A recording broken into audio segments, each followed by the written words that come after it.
Our skin is the mirror of our soul. Our skin is our largest sensory organ.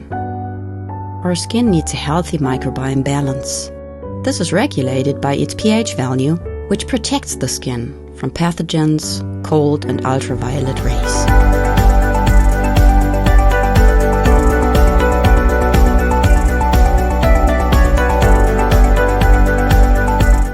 Sebamed protects your skin.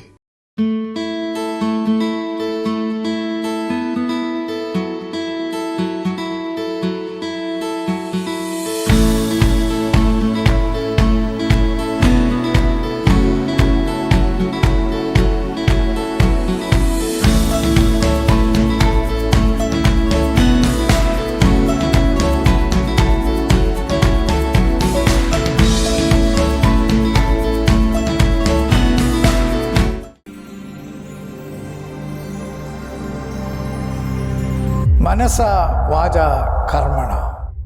നമസ്കാരം. മനസ വാച കർമ്മണയുടെ 17ാമത്തെ എപ്പിസോഡിലേക്ക് BMCയുടെ മാന്യ പ്രേക്ഷകരെ ഹൃദ്യമായി സ്വാഗതം ചെയ്യുന്നു.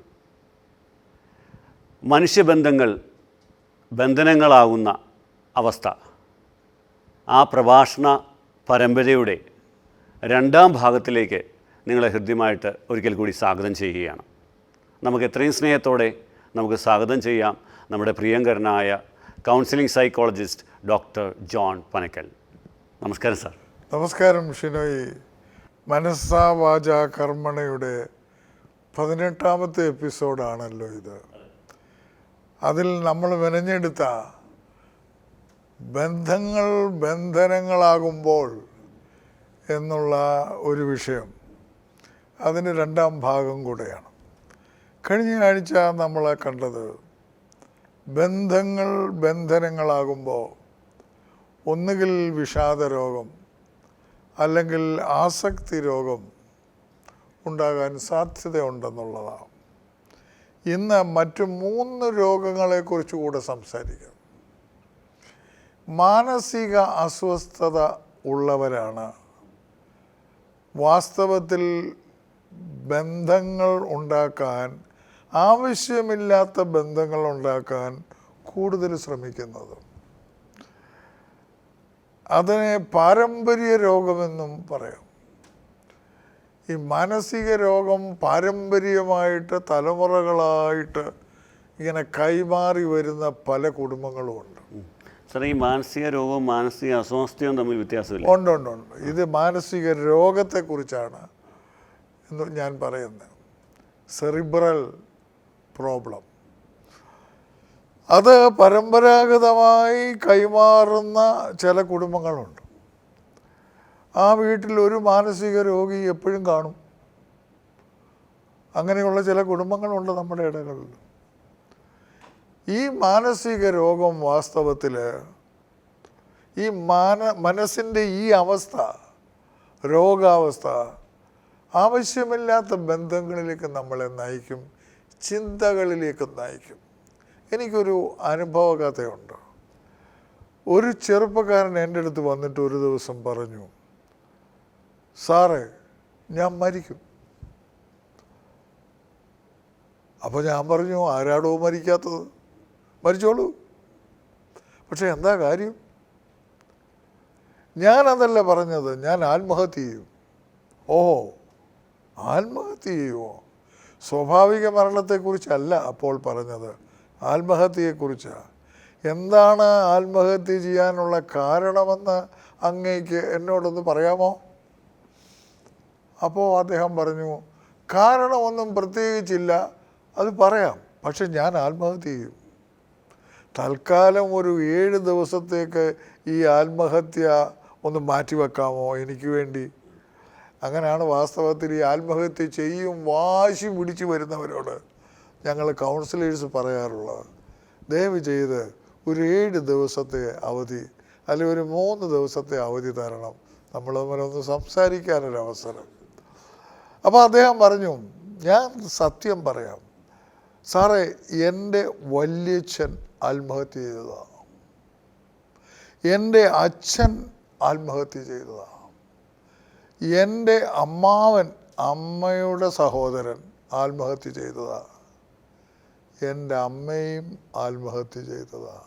അപ്പം 4 ആത്മഹത്യകൾ അയാളുടെ കാലത്ത് ആ വീട്ടിൽ നടന്നിരിക്കുന്നു. വല്യച്ഛൻ്റേത്, അച്ഛൻ്റേത്, അമ്മാവൻ്റേത്, അമ്മയുടെ. ഇനിയും അടുത്ത ഊഴം എൻ്റെയാണ്. ഞാനത് ചെയ്തിരിക്കും, ഒരു സംശയവുമില്ല.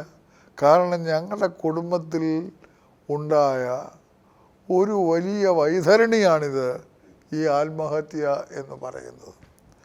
അങ്ങനെയുള്ള ചില കുടുംബങ്ങളും നമ്മുടെയൊക്കെ ഇടകളിലുണ്ട്. അപ്പോൾ ഞാൻ ചോദിച്ചു, താനത് വിശ്വസിക്കുന്നുണ്ടോ? അതെ, ഞാൻ വിശ്വസിക്കുന്നു.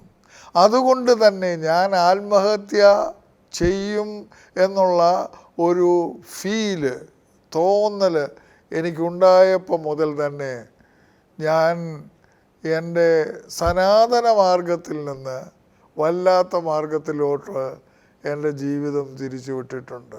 മദ്യപിക്കാൻ തുടങ്ങി, മയക്കുമരുന്നിന് അടിമയാകാൻ തുടങ്ങി, നല്ലതുപോലെ പുകവലിക്കും, ചെറിയ മോഷണമുണ്ട്. അങ്ങനെ വല്ലാത്ത പല മാർഗങ്ങളും ഞാൻ എൻ്റെ ജീവിതത്തിൽ സ്വീകരിച്ചു. കാരണം ഇനി അധികം നാളില്ലല്ലോ, ഏതായാലും ആത്മഹത്യ ചെയ്യും. ഇതൊരു പാരമ്പര്യ രോഗമാണ് ഷിനോയ്. ഇതിന് ശരിയായ ചികിത്സ ആവശ്യമാണ്. ബന്ധനങ്ങളാക്കി മാറ്റുന്നത് അവരല്ല, ബന്ധനങ്ങളാക്കി മാറ്റുന്നത് വാസ്തവത്തിൽ അവരുടെ മാനസിക രോഗമാണ്. സാറേ, ഇവരൊക്കെ ബന്ധങ്ങളിലേക്ക് പോകും, മറ്റു ബന്ധങ്ങളിലേക്ക് പോകുമ്പോൾ ഇങ്ങനെ മാനസിക വൈകല്യം ഉള്ളത് കൊണ്ട് തന്നെ അത് നമ്മുടെ ഓപ്പോസിറ്റ് നിൽക്കുന്ന വ്യക്തികൾക്ക് അത് മനസ്സിലാക്കാൻ പറ്റത്തില്ലേ? അങ്ങനെ അവർക്ക് അതിനകത്തു നിന്ന് അവോയ്ഡ് ചെയ്യാനായിട്ട്, അല്ലെങ്കിൽ അതിനകത്ത് ആ ബന്ധത്തിൽ പെടാതെ മാറി നിന്നൂടെ? തീർച്ചയായിട്ടും അത് സംഭവിക്കാം, അതിനുള്ള സാധ്യതയുണ്ട്. ഈ മനുഷ്യൻ വിവാഹിതനാണ്. അദ്ദേഹം ഭാര്യയുടെ കൂടെ താമസിച്ചത് 1 മാസമാണ്. 1 മാസം കഴിഞ്ഞപ്പോഴത്തേക്ക് ആ പെൺകുട്ടിക്ക് മനസ്സിലായി ഇയാൾ നോർമലല്ല എന്ന്. മനസ്സിലായിട്ട് അവളുടെ വീട്ടിലേക്ക് പോയി. അവളെ വിളിച്ചു കൊണ്ടുവരുവാൻ ഇയാളൊട്ടും മെനക്കെട്ടുമില്ല. ഇയാൾ ബഹറിനിലാണ് ജോലി ചെയ്യുന്നത്. ഇവിടെ നിന്ന് പോയി വിളിച്ച് വീട്ടിൽ കൊണ്ടുവന്ന് ആ പെൺകുട്ടിയെ ആക്കണം എന്നുള്ളതിന് ഞാൻ നിർബന്ധിച്ചിട്ട് പോലും അയാൾക്ക് മനസ്സില്ല. കാരണം അയാളുടെ മാനസിക അവസ്ഥ അങ്ങനെ ട്യൂൺ ചെയ്തിരിക്കുക. ചില ആളുകളെ എത്ര മരുന്ന് കൊടുത്താലും, എത്ര കൗൺസിൽ ചെയ്താലും, എന്തുമാത്രം ഉപദേശിച്ചാലും, ഏതെല്ലാം പ്രക്രിയയ്ക്ക് വിധേയമാക്കിയാലും ശരി, അവർ മാറാൻ പോകുന്നില്ല. കാരണം അവരുടെ സിരകളിൽ ആ ഒരു തോന്നൽ, ആ ഒരു രോഗം പടർന്നു പിടിച്ചിരിക്കുക. മാനസിക രോഗത്തിന് അങ്ങനെ ഒരു പ്രത്യേകതയുണ്ട്. അവിഹിതമായ ബന്ധങ്ങൾ ഉണ്ടാകുമ്പോൾ ആ ബന്ധങ്ങളുടെ കെട്ടുകളിൽ ചെന്ന് വീണ് അപകടത്തിലേക്ക് നീങ്ങുന്ന ധാരാളം മാനസിക വിഭ്രാന്തി ഉള്ളവരുണ്ട്. എല്ലാവർക്കും ഒരു പരിധി വരെ ഈ വിഭ്രാന്തി ഉണ്ട്. മാനസിക വിഭ്രാന്തി ഇല്ലാത്തവരാരുമില്ല. എന്നാൽ ആ വിഭ്രാന്തി കൂടുതൽ പ്രകടിപ്പിക്കുന്ന ആളുകൾ ബന്ധനങ്ങളാക്കി മാറ്റാൻ സാധ്യതയുണ്ട്. ഇതൊരു കാലഘട്ടത്തിൻ്റെ ഭാഗമാണ് അല്ലേ? സാറിപ്പോൾ പറഞ്ഞു വന്ന എല്ലാവർക്കും ഉണ്ട്. അതൊരു കാലഘട്ടത്തിൽ അല്ലെ, ഒരു ഏജ് ബാറിലുള്ളവർക്ക് സ്വാഭാവികമായിട്ടും ഉണ്ടാകുന്നതാണ് എന്നല്ലേ സാർ ഉദ്ദേശിച്ചത്? ഏജ് ബാറല്ല, എല്ലാവർക്കും ഒരു അല്പസ്വല്പം വശപ്പശകൾ ഉണ്ട് ഷിനോയി. അവരാരും അംഗീകരിക്കത്തില്ലെങ്കിലും മൂന്നാമതൊരാൾ പരിശോധിക്കുമ്പോഴേ ആ വശപ്പശക എന്താണെന്ന് മനസ്സിലാവത്തുള്ളൂ. പക്ഷെ അതും ചിന്തിച്ചുകൊണ്ടിരുന്നു കഴിഞ്ഞാൽ നമുക്ക് ജീവിക്കാൻ ഒക്കത്തില്ലല്ലോ. സാറേ, ഞാൻ ഒരു പേഴ്സണൽ ചോദ്യം ചോദിച്ചോട്ടെ? സാറിൻ്റെ ആ ഒരു ഏജിൽ എന്തെങ്കിലും ഒരു വശപ്പശക് ഉണ്ടാകാനുള്ള സാധ്യത ഉണ്ടായിരുന്നോ? അങ്ങനെ തോന്നിയിട്ടുണ്ടോ? പിന്നെ ഒരുപാട് തോന്നലുകൾ ഉണ്ടായിട്ടുണ്ട്. ആ തോന്നലുകളെ എല്ലാം അതിജീവിക്കാനും എനിക്ക് പറ്റിയിട്ടുണ്ട്. അതാണ് നമ്മുടെ മനസ്സിൻ്റെ കോൺസെൻട്രേഷൻ പവർ കൊണ്ട് നേടിയെടുക്കാവുന്ന ഒരു സിദ്ധി. പ്രലോഭനങ്ങൾ ഉണ്ടാകുമ്പോൾ പ്രലോഭനങ്ങളെ അതിജീവിക്കുന്നതിനുള്ള ഒരു സിദ്ധി നമുക്ക് കിട്ടണം.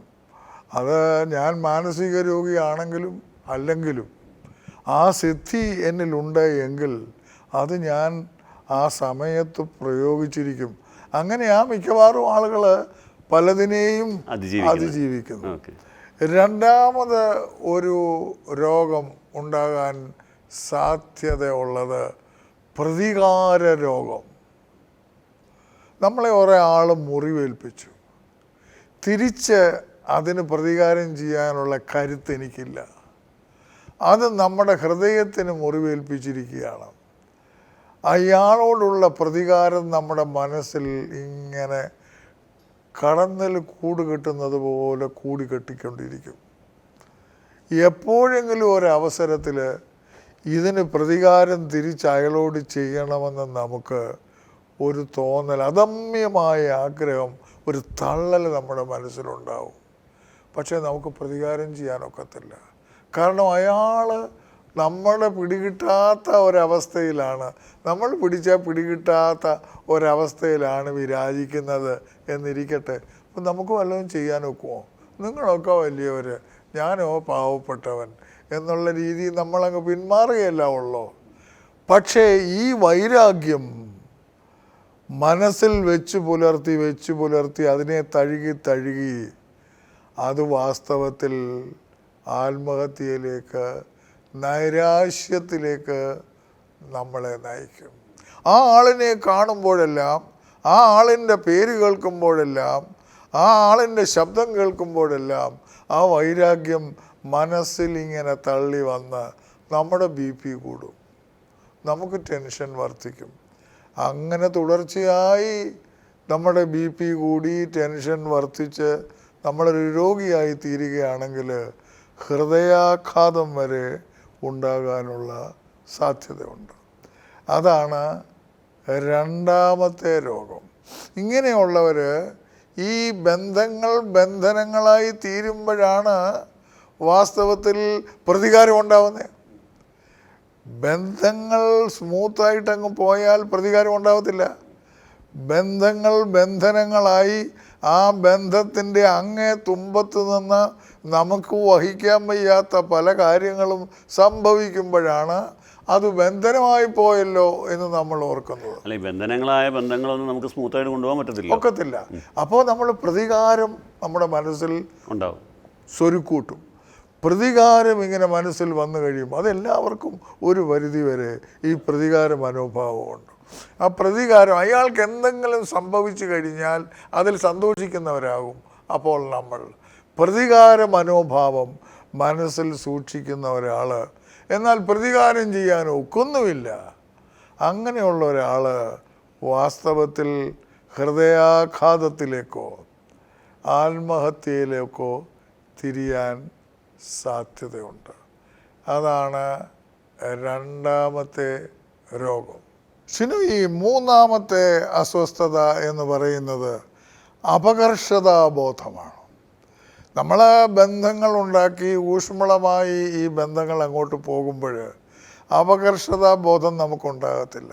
എന്നാൽ നമ്മുടെ അങ്ങേ തുമ്പത്തെ കൗണ്ടർ പാർട്ട് നമ്മളെ തഴയുന്നു എന്നുള്ള ഒരു തോന്നൽ വരുമ്പോൾ, നമ്മളെ ഗൗനിക്കാതെ വരുന്നു എന്ന് തോന്നുമ്പോൾ, നമ്മളെ പണ്ടുള്ളതുപോലെ ഊഷ്മളമായി സ്വീകരിക്കുന്നില്ല എന്നുള്ള തോന്നൽ വരുമ്പോൾ എനിക്കെന്തോ കുറവുണ്ട്, ഞാൻ എൻ്റെ ആ സ്നേഹിതന് അല്ലെങ്കിൽ സ്നേഹിതയ്ക്ക് പറ്റിയ ആളല്ല, എൻ്റെ ആ സ്നേഹബന്ധത്തിൽ ഞാനൊരു അധികപ്പറ്റാണ്, എനിക്കെന്തൊക്കെയോ കുറവുകളുണ്ട് എന്ന് സ്വയം ചിന്തിച്ചു കൂട്ടി അപകർഷതാബോധത്തിലേക്ക് നാം വഴുതി വീഴും. അതാണ് മറ്റൊരു ബന്ധനം എന്ന് പറയുന്നത്. ഈ അപകർഷതാബോധമുള്ള ആളുകൾക്ക് ഞാൻ ഒന്നിനും കൊള്ളരുതാത്തവനാണ്, I am a zero, you are a hero. നിങ്ങളൊരു ഹീറോയാണ്, ഞാനൊരു സീറോയാണ്, ശൂന്യനാണ്. I am nothing, you are everything. I am not okay, you are okay. ആ ഒരു സ്റ്റേജിലേക്ക് ഒരു വ്യക്തി വന്ന് വീഴുമ്പോഴാണ് വാസ്തവത്തിൽ അപകർഷതാ ബോധം ഉണ്ടാകുന്നത്. അപകർഷത ഉള്ള ആളുകൾക്ക് വാസ്തവത്തിൽ സമൂഹത്തിൽ വന്ന് ഇരിക്കാനോ സമൂഹത്തിൽ വന്ന് സംസാരിക്കാനോ കൂട്ടുകാരെ ഉണ്ടാക്കാനോ ബുദ്ധിമുട്ട് വരും. കാരണം അയാളെ ഒന്നിനും കൊള്ളരുത്, എൻ്റെ രൂപം തന്നെ, ബോഡി ഷെയ്മിങ് എന്നും അതിനെ പറയും, എൻ്റെ രൂപം തന്നെ കൊള്ളരുത്, മറ്റുള്ളവർക്ക് ആക്സെപ്റ്റ് ചെയ്യാൻ പറ്റിയ രൂപമല്ല എന്നുള്ള ഒരു ചിന്ത ഉണ്ടാകാനും സാധ്യതയുണ്ട്. അതെല്ലാം അപകർഷതാബോധത്തിൻ്റെ ഒരു ഭാഗമാണ്. നമ്മൾ ഈ രണ്ടാമത്തെ എപ്പിസോഡിൽ ബന്ധങ്ങൾ ബന്ധനങ്ങളാകുന്നു എന്നുള്ളതിൽ 3 അസ്വസ്ഥതകളെക്കുറിച്ച് പറഞ്ഞു. ഒന്നാമത്തത് മാനസിക രോഗം. രണ്ടാമത്തത് എന്തായിരുന്നു ഷിനോയ്? പ്രതികാര രോഗം, പ്രതികാര മനോഭാവം. മൂന്നാമത്തത് അപകർഷതാബോധം. ഈ അപകർഷതാബോധം എല്ലാവരിലും കോമൺ ആയിട്ട് കാണുന്ന ഒരു അസുഖമാണ്. ചില സന്ദർഭങ്ങളിൽ ചിലരിൽ അത് മുഴച്ചു നിൽക്കും. ഈ 3 കാര്യങ്ങളും നമ്മൾ അവിഹിതമായ ബന്ധങ്ങളിലേക്ക്, ആവശ്യമില്ലാത്ത ചുറ്റുപാടുകളിലേക്ക്, കെട്ടിലേക്കും പാടിലേക്കും നമ്മളെ തന്നെ വലിച്ചഴയ്ക്കുമ്പോൾ ഉണ്ടാകുന്ന അസ്വസ്ഥതകളാണ്. അത് ഒഴിവാക്കാൻ നമുക്ക് ശ്രമിക്കാം. അടുത്ത എപ്പിസോഡ്, 2 എപ്പിസോഡ് കൂടി ഇതിനെപ്പറ്റി സംസാരിക്കണം. അവസാനത്തെ എപ്പിസോഡിലായിരിക്കും ഇതിനുള്ള പരിഹാര മാർഗങ്ങൾ നമ്മൾ നിർദ്ദേശിക്കുന്നത്. Over to you Shinoy. ഒത്തിരി നന്ദി സാർ. മനസ്സിൻ്റെ വൈകല്യങ്ങൾ, മനുഷ്യബന്ധങ്ങൾ ബന്ധനങ്ങളാകുമ്പോൾ ഉണ്ടാകുന്ന മാനസിക വൈകല്യങ്ങൾ, അവയെന്തൊക്കെ, അതിൻ്റെ പരിഹാരങ്ങൾ, അതൊക്കെയാണ് ഈ സംഭാഷണ പരമ്പരയിലൂടെ നമ്മുടെ പ്രിയങ്കരനായ ജോൺ പനക്കൽ സാർ പറഞ്ഞു വെക്കുന്നത്. അപ്പോൾ ഓരോ എപ്പിസോഡും വളരെ പ്രധാനപ്പെട്ടതാണ്, കാണാൻ മറക്കരുത്. ഇനി ഈ മാനസിക വൈകല്യങ്ങൾ എങ്ങനെ നമുക്ക് മറികടക്കാം എന്നതിനെക്കുറിച്ച് അടുത്ത എപ്പിസോഡിൽ ഞങ്ങൾ പ്രതിപാദിക്കുന്നതാണ്. അപ്പോൾ കാണാൻ മറക്കണ്ട. അടുത്ത ആഴ്ച വീണ്ടും കാണാം. Signing off, Shinoy Pulickan.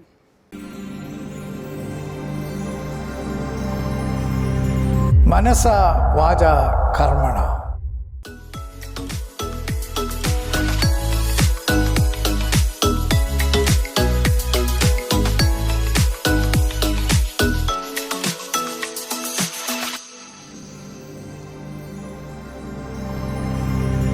മനസ വാച കർമ്മണ.